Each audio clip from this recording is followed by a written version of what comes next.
Joy Guru, I am Amalendu Chatterjee. I am an ex-associate professor and a speaker. I do discuss religious or spiritual or related topics as far as my little knowledge goes. Do subscribe to this channel of mine, namely Anukul Kotha, and also share this channel if you like my deliberation. Today I would like to chant only two slokas of the second chapter of Srimad Bhagavad Gita. These is the principal message, or you can say the principal theme of the entire Srimad Bhagavad Gita, I should say, is incorporated within these two slokas. That's why you see these two slokas have their own importance. So therefore, I would like to chant these two slokas. But before that, let me chant 4 lines from the meditational part of Srimad Bhagavad Gita. Om Parthayo Pratibodhitam Bhagavata Narayanena Sayam Vyasena Grathitam Purana Munina Madhye Mahabharatam Advaitaamritavarsinim Bhagavatim Astadasadhainim Ammo tamanusandadhami Bhagavate Gite Bhavadvesinim. Now, the meaning is simply this, that all Mother Bhagavad Gita, you are told by none other than Lord Krishna himself. And he has stated it to Arjuna. And you see, it has 18 chapters, and it advocates the theory of non-dualism, Advaitavad, theory of non-dualism, and it spreads the message of immortality, that is Amrita Varsinim, the message of immortality.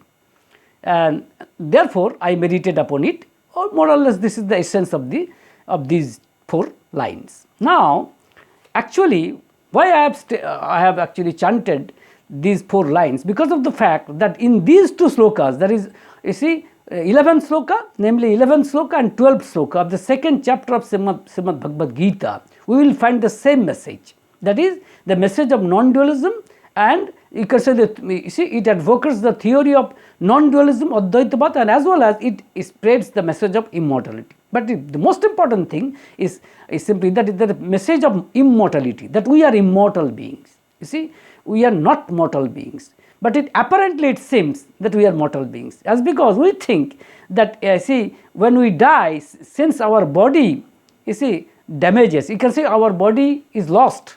Yeah. After, you can say, bacterial decomposition, and therefore we think that everything is lost. See, everything is vanished. No, it is not. We are immortal thing. That is, we have something even after death. That something, I will not say thing, because it is an entity, it is an existence. You see, that existence is what is known as, whatever you may call it, you may call it Atma, that is Atman, you may call it soul, you may call it spirit, you may call it, Brahman, whatever name you may give it, that particular existence is immortal, that is eternal, that is impermanent. You see, that is, you can say, imperishable. So therefore, we must look for this permanent thing. So this is the message, and as a matter of fact, this is the truth, that if there is no permanent truth, if there is no permanent entity, if there is no eternal entity, then what religion matters? If this is not a truth, that if it is not a truth that we are immortal beings, that is, something is there even after death. If it is not a truth, then see what religion matters. And if it is a truth, then definitely religion matters. Definitely religion matters, and we will have to pursue religion or spiritualism. See, again, you may use any term out of these 2, that is religion or spiritualism. I don't think there is much difference between these 2 terms. Anyway, let me chant the 2 slokas, that is 11th sloka and 12th sloka of the second chapter of Srimad Bhagavad Gita. Sri Bhagavan Uvacha Ashocyan annasocastam praggabadamscha bhasase gatasuna agatasumscha nanu shochanti panditaho no te baham jatu nasam no tam neme janadhipaho no chaiva no bhavishyama sarve vayamata param. So, let me say the translation as written by Swami Gambhirananda. You see, the translation of the 11th sloka, there is you grieve for those who are not to be grieved for. And you speak words of wisdom. The learned do not grieve for the departed and those who have not departed. So, this is the truth. That is Lord Krishna is saying like this. And also, let me say the translation of the 12th sloka, that is simultaneous. But certainly it is not a fact that I did not exist at any time, nor you, nor these rulers of men. And surely it is not that we shall cease to exist after this. Let me tell it again. But certainly it is not a fact that I did not exist at any time, nor you, nor these rulers of men. And surely it is not that we all shall cease to exist after this. So you see, this is a very reassuring, I should say, message. This is the principal message that we should learn. And we must strive to know this, you see, this you can say Atman, or you can say the nature of Atman, the nature of soul, nature of spirit, whatever you may call it. So, here actually Arjun, as we all know, that you see, Arjun was in a very depressing condition. He actually thought that if after killing, these people will be lost forever, This is the thinking of Arjun. So therefore, he was a very depressing condition. But Lord is saying all these words with a smile. That is why Lord is not at all perturbed with the condition of Arjun. See, and he is telling that you grieve for those who are not to be grieved for, because of the fact that you think that everything will be lost after death. It is not. You see, something will be there. Something will exist. It did exist. It exists, and it would exist. It will exist. That is, it is true for the past tense. It is equally true for present tense, and it is the same is true for future tense also. This is the truth. That is, he has stated that you see, after death, that is the pandita. That is, you are grieving for those who are not to be grieved for, but yet you see you talk like pandita. Pandita means scholars. You see, scholar. That is, a scholar here. By scholar, it means that a person who is the knower of Atman, or you can say who is the knower of soul or spirit, whatever you may call it, or spirit. So therefore, he is the scholar. That is, Arjun, a real scholar does not grieve for those, see, who would be departed, or who you can say who have departed, and he equally does not grieve for those who have not departed. That is, he does not grieve for those persons who have you can say lives at this moment of time. Again, he does not grieve for those who have already departed. So therefore, because of the fact that he knows that there is a permanent truth, there is a permanent entity, there is an eternal entity, there is, you see, an imperishable entity which is always there. It is, you see, even before the birth, even within, you see, during birth, and even after death. See? And that's why Lord is telling in the next sloka, there is in the 12th sloka, that it is not that I did not exist before, and even you did not exist before. We see, all of us did exist, and we now exist, as well as we would exist in future also. And see, the rulers of the men, they would also exist. Whether you kill them or you do not kill them, that does not matter at all. That is that is the existence of this permanent entity, the existence of this eternal entity, the existence of this, you see, imperishable entity, imperishable entity does not depend upon, you see, life and death. That is, it is a continuous process. It does exist. This is the beauty, you can say, of the entire Bhagavad Gita. As a matter of fact, the other portion of Bhagavad Gita is simply an elongation of this truth. That is, Lord will be explaining about this truth later on in a very particular details. That's another issue altogether. But what is important is simply this, that there is an eternal being. There is a permanent truth. There is a permanent entity. There is, you see, an imperishable entity, and that is Atman. And Atman is a truth. Even, you see, everyone, you see, it does not, you can say it is not bounded by time, space and causation. It does not bound by, you can say, it is not bounded by time, space and causation. It's not that it is present at this moment, it will not be present, you see, afterwards. It is not like that. But since we think that, you see, after death everything will be lost, everything will be vanished. No, it is not. And that is unchangeable. That is absolutely unchangeable. We do change, but this entity does not change.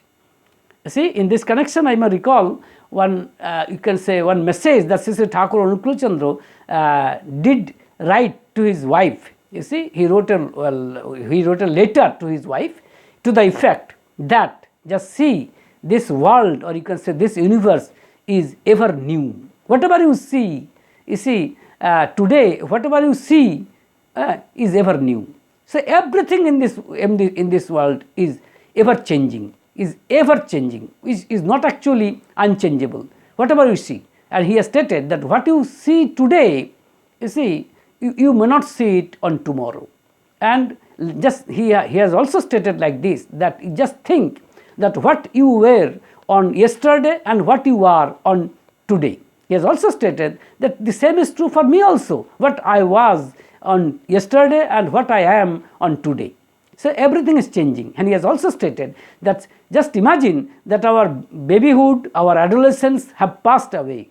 You see, we didn't understand it, but it has, it had passed away. So therefore everything is changing.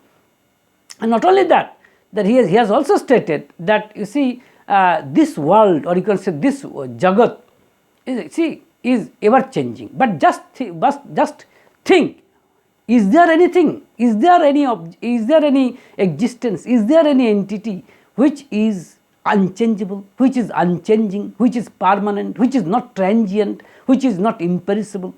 He has already given his own answer by himself. He has stated that yes, see, Atman or soul or spirit or Brahman, whatever you may call it, it has no change.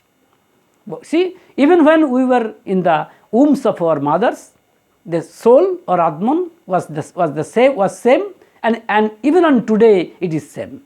There is absolutely no change. But everything of this world, everything of this universe is changing, is mutating, is modifying.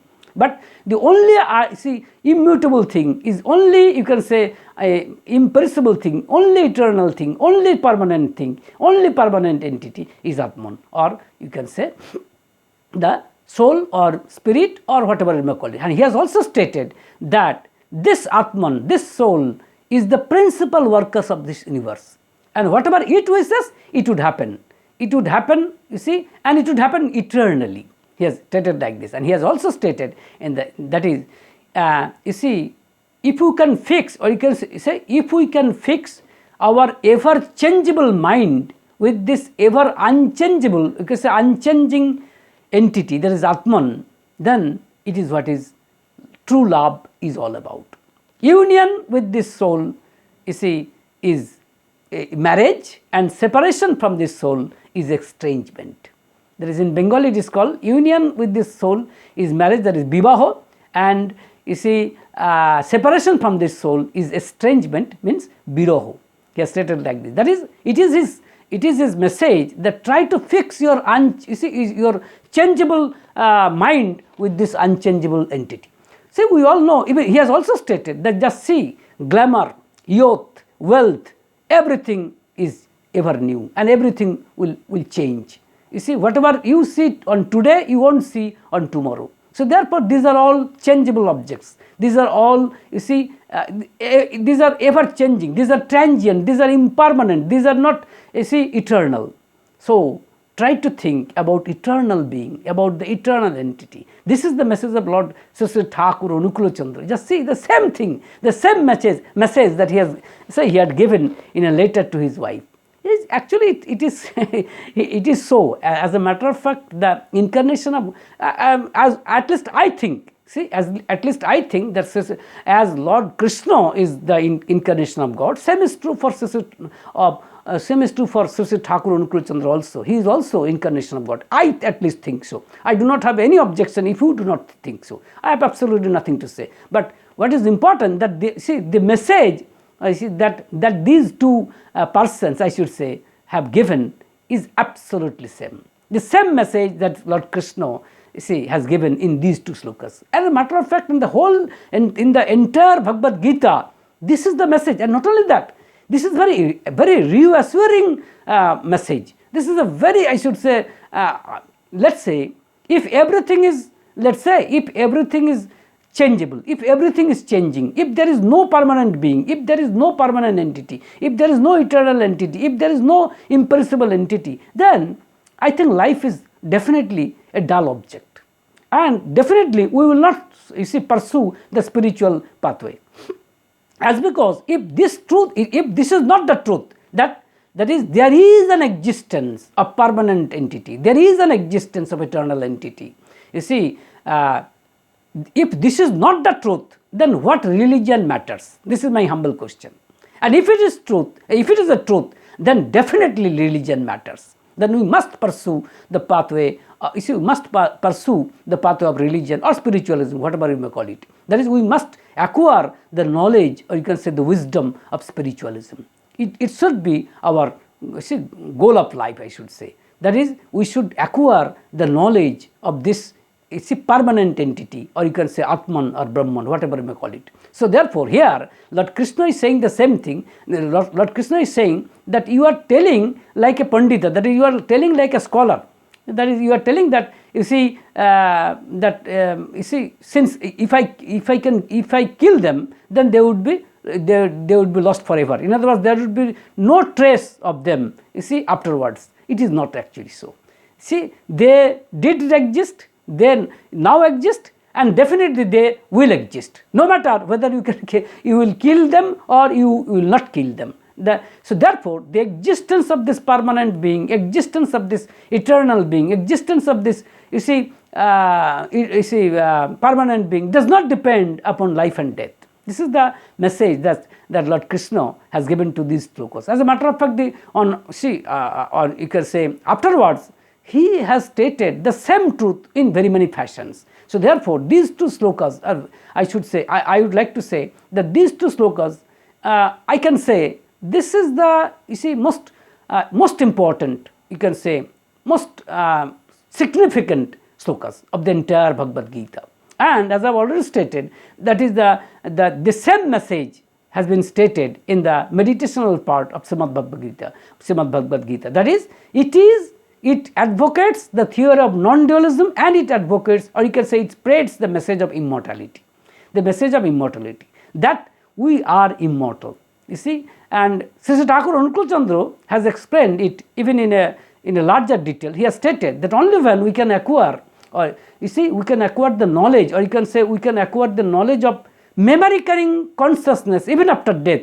That means we can conquer death. That's in a way, it is a conquerment over death.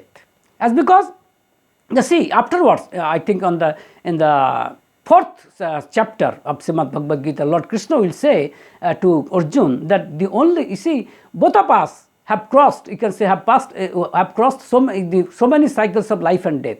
The only difference between you and me is simply this, that I can remember all those incidents, all those memories, but you cannot remember that. This is the only difference between you and me. We can say this is the only difference between God and common people. That is, you can say, in other words, this is the difference between Paramatma and Jivatma. As a matter of fact, there is slight distinction between Paramatma and Jivatma. We are actually the Jivatmas, but God is the Paramatma. The difference is simply this, that we are somehow obsessed with some of the one or more complexes. You see, there is definitely difference in degrees among different people, but we are more or less obsessed with one or more complexes. But Paramatma is free from any obsession of from any complexes. There is no doubt about it. This is the difference. But after all, we have all of us have come from the same Paramatma. So in a way, we you can say Tattamasi. In a pathway of knowledge, you can say in Gyan Yoga it is said that Tattamasi, that you are. That is, you are the Brahman. That is, you are the Paramatma. Maybe you are at this moment of time you are deluded. You can say you have got some illusion. That's why you cannot think that you are actually Paramatma. But as a matter of fact, you are Paramatma. As Swami Vivekananda stated that we are you can say divine being, and it is our the manifestation of religion is you can say he actually defines religion as manifestation of divinity already within us. So therefore, it is not that it is not given to us. So that is that permanent entity, that imperishable entity, that eternal entity is already within us.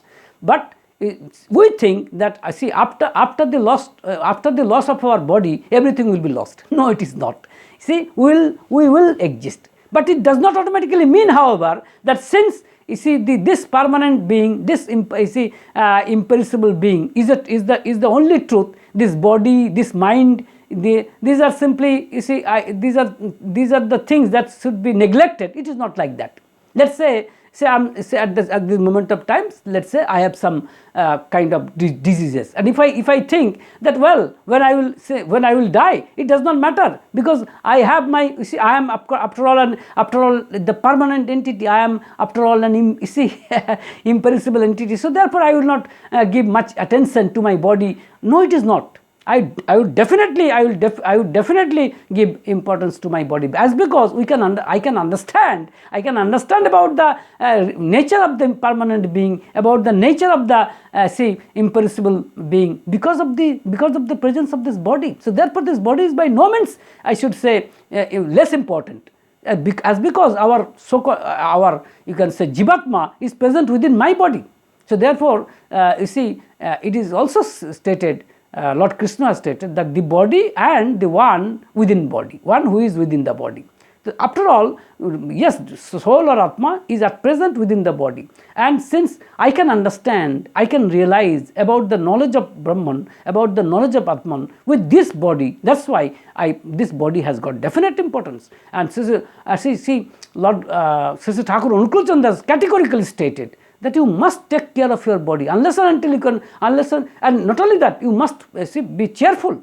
And again, mind. Our mind is also a changeable object. But there is a difference, because subtle objects, or you can say subtle being, is also there within the mind. That is, we have some kind of sanskaras. You see, sanskaras. For example, every person has his own has his or her own sanskaras, own some characteristic features, which is absolutely of his own characteristic feature. You can say which is absolutely of his own.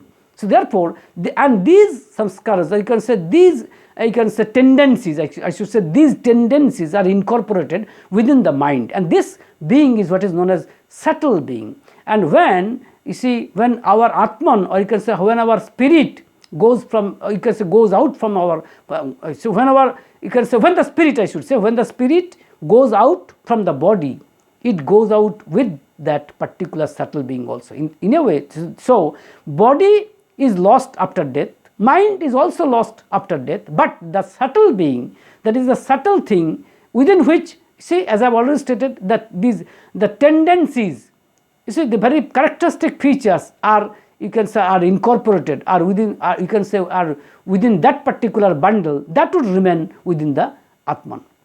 Maybe that is not the pure Paramatma, that's for sure, but that would remain. And life after life, we will carry that subtle being. That is also a truth. That's the reason why we should develop good samskaras. That is, we should develop good habits. This is for this reason it is necessary. So therefore, in conclusion, I would like to say that religion matters as because there is a permanent being, there is a permanent existence, there is an eternal existence, there is, an imperishable existence. It is not that, with the loss of our bodies, we would be lost forever. No, it is not. This is the most reassuring message that Lord Krishna has given to this, particularly in these two slokas. And at the same time, Sri Thakur Anukul Kotha has given the same message, in a letter written to his wife. But not that this letter has been written only particularly for his wife. It is equally true for all of us. For all of us, the message is true. Message is equally, this message equally holds good. So therefore, this is the message. Therefore, let's say, if this is not the truth, then we should follow the philosophy of Charvak. That's because Charvak, you can say he is also a kind of sage who has advocated this philosophy, that since after death everything will be lost. So therefore, try to go on enjoying everything as long as you are living, because after death everything is over. If this, after all, this is a very, I should say, poor truth. So therefore, it is not that after death we will be lost. No, we will exist. We did exist, we exist, and we will exist. This is the most reassuring message that Lord Krishna has given to us. So therefore, it should be our goal, to know the true nature of Atman, or you can say Brahman, or you can say Self. So this is for today. Jai Guru. Live in love.